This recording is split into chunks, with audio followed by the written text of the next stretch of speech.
I just predicted, Paris says she stopped trusting her parents, and who wouldn't?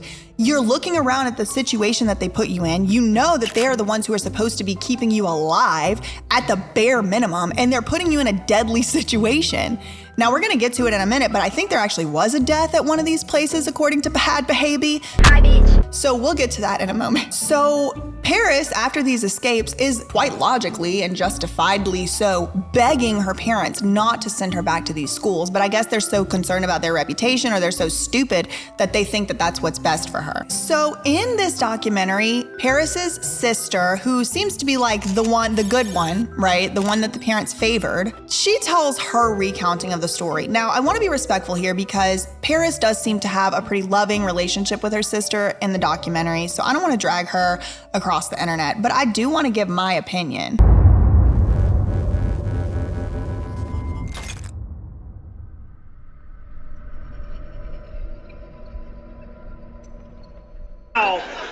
Walk us through your childhood, because I'm fascinated with this. You guys are heiresses, so from day one, were you spoiled? Where'd you grow up?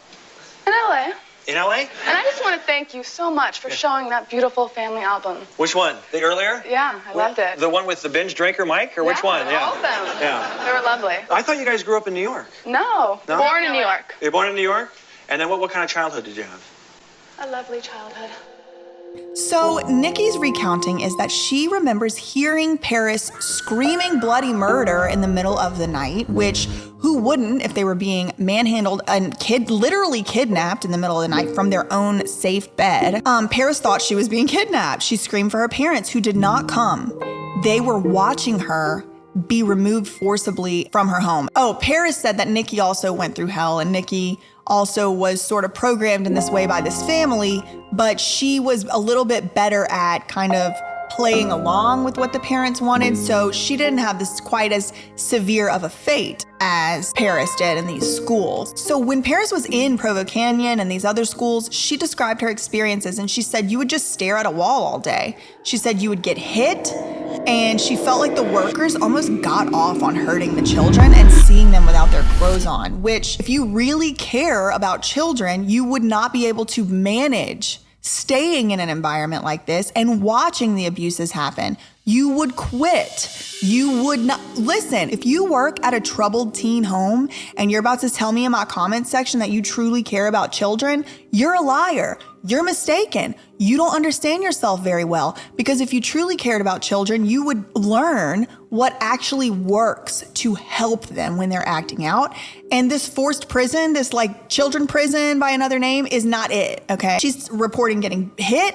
What did Brittany say? They watched her while she was showering. It's a certain type of person that's drawn to these establishments. It's a certain type of person that starts these establishments, that runs them, that works at them. Mercy Ministries, anyone? It's the same exact type of person. So they don't care about kids, and they probably do want to see them in these compromising and vulnerable positions because they're sick freaks, in my opinion. Paris was number 127, and she was no longer known as Paris, just the number she was given, and that number was on her shirt. These are the most horrendous tactics, and they're just completely used over and over to denigrate, humiliate, control, and program people. They gave her pills, and she said she had no clue what they were giving her. She stopped taking the pills, and when they found out, they put her in solitary confinement. That's like pretty much banned by the Geneva Convention or something. Like, it is torture to put a child in solitary confinement. She was there at Provo Canyon for 11 months, and the only thing that saved her sanity was dreaming about who she wanted to become. And I've heard Tibetan monks who have been imprisoned, they report that the way that they get through it is meditation. And so I could see how dreaming is very similar to that. She's dreaming, she's constructing in her mind who she's gonna be when she gets out of this horrible situation. So she got out when she was 18 years old, and she knew she needed to build her brand so her parents could never control her again. Smart thinking, Paris. And that's when she met very famous photographer David LaChapelle. Now, David LaChapelle is the one who just came out and spilled like a last year or 2 years ago about doing the deleted Make Me video for Britney Spears. Now, I think they reshot it, or maybe they didn't end up shooting it or something like that.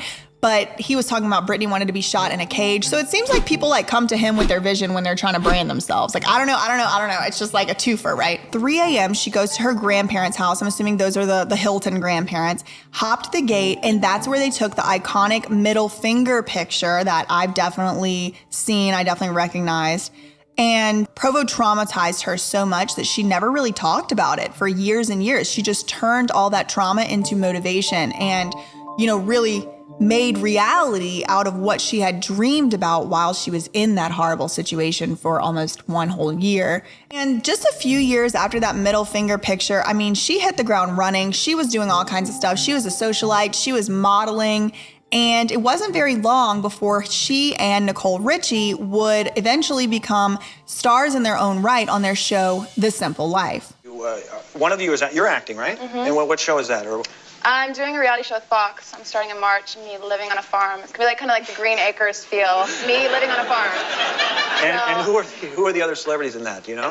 It's just my own show, but I'm bringing my best friend Nicole Richie, who's been my best friend since I was 2. Oh, so this is your own show? Yeah. This is not. They didn't say let's get Danny Bonaducci and Paris Hilton and throw you there.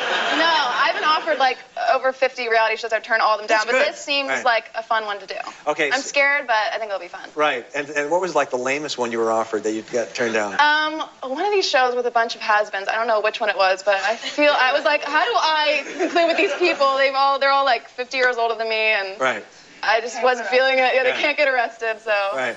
Okay. Murray came and approached me and my sister about it, and Nikki's too scared to do it. So the only person I can think of to do it with me is my best friend Nicole, since we've been best friends since we're 2. And just the idea, it's so different. And, no one's thought of it before. Like, there's all these reality shows, like dating shows, and people like getting followed around. And I just thought it'd be cool to be taken out of our own environment and brought to somewhere. No one's done it. It's like Green Acres, but reality and real. I don't know. Nikki is a private life, so she didn't want to do it, and I just thought it'd be fun, so I wanted to do it. I didn't care what anyone said. Hi, what's up? Welcome to Sonics. Give me a medium Mountain Dew and a medium Coke. Okay. What's up? What's up? You're hot. I know that. Okay, it's 2:37. Thank you. Have a great day. Thanks. Have a great day. This is fun.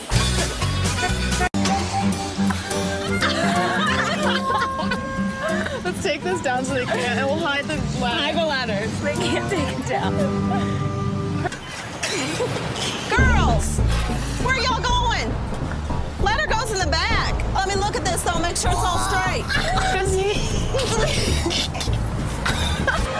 Oh my God. Take that down.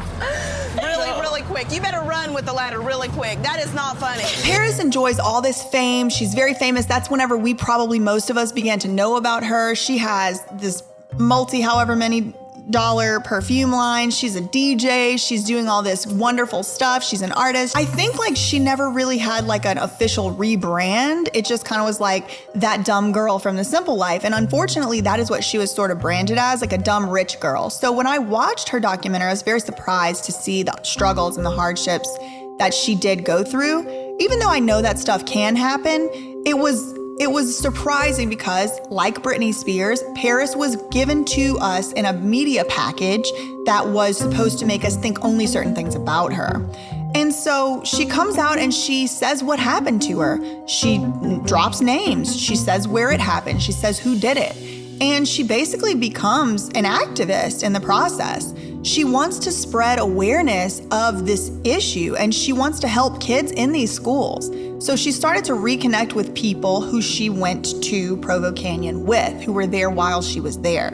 And she has quite a few of those folks on her documentary, and we meet them. The school has been around for 50 years. Employees would leave, and like I said earlier, they would start their own programs, so there are a lot of branches of this school. Paris has a few of the people who she went to Provo with come over to her house. Now, there's one survivor named Katie who started a movement called Breaking Code Silence, where survivors of schools like Provo Canyon can speak out. So then Paris herself starts a little bit of a movement, right? She makes a video called Breaking Code Silence. I think it was on YouTube, also some clips of it on Instagram. She starts protesting with posters with those people she went to Provo Canyon with and other survivors outside of Provo Canyon. She's holding the sign, she's doing the thing. Paris Hilton is telling a harrowing story of time spent at a boarding school for troubled teens. Paris Hilton's claim that she was abused at her boarding school is ringing true to all these people. Raise your hand if you'd call yourself a survivor of abuse. Wow. I spoke to 13 former students who, like Paris, attended the controversial boarding school when they were in their teens or even younger. I was put into solitary confinement the first day I was there. I remember hearing screams through the vents trying to study at night. I know that every time I speak of it, it hurts. Paris talks about the discipline she says was imposed by staff at Provo Canyon School in Utah, a facility for troubled young people. Solitary confinement. Like something out of One Flew Over the Cuckoo's Nest. They'd make people take their clothes off and go in there like for 20 hours. I was just freezing, I was starving. Did anything about it fix something for you? All it did was give me trust issues, post-traumatic stress disorder. I didn't deserve to go there. On February 21st, she actually delivered testimony in Utah to the legislature on her experience, and her purpose was to help pass this bill, SB 127, which did pass. Now, I'm giving Paris benefit of the doubt. I'm hoping this is a good law. I gotta be honest with y'all, I did not read it. Every time I read one of these bills that's supposed to help things, it actually turns out that it's just gonna make things worse. Axe the Free Act. But I'm gonna give it the benefit of the doubt. I'm hoping Paris read it and knows what it says. But she's, advocating for legislative reform. She's out here activisting, okay? And I think it's great. She's taking that trauma and she's turning it into something that may help people in the future. Really interestingly, if you go to the Provo Canyon School website, which I have, they say real big, the ownership of the school changed in the year 2000, which is after, I guess, Paris would have been at the school. If you go to the Provo Canyon website, that's what they say. They say the ownership of the school changed in 2000 to Universal Health Sciences. I don't know what that is. Sounds like Scientology. Don't come for me. However, similar abuse allegations continue to occur even under this new ownership in the last 22 years. Today, we gathered with Paris, Caroline Lorson, another institutional abuse survivor, and our mentor, Amanda Wynn, to prepare for the hearing tomorrow in Utah. We will be meeting with the Senate Judiciary Committee, and Paris will be testifying for 10 minutes on her time in residential treatment and the solutions and change that needs to happen. For the past 20 years, I've had a reoccurring nightmare where I'm kidnapped in the middle of the night by 2 escorts, strip searched and locked in a facility. I wish I could tell you that this haunting nightmare was just a dream, but unfortunately, it is not. I don't know if my nightmares will ever go away, but I do know that there are hundreds of thousands of kids going through this, and maybe if I stop their nightmares, it will help me stop mine.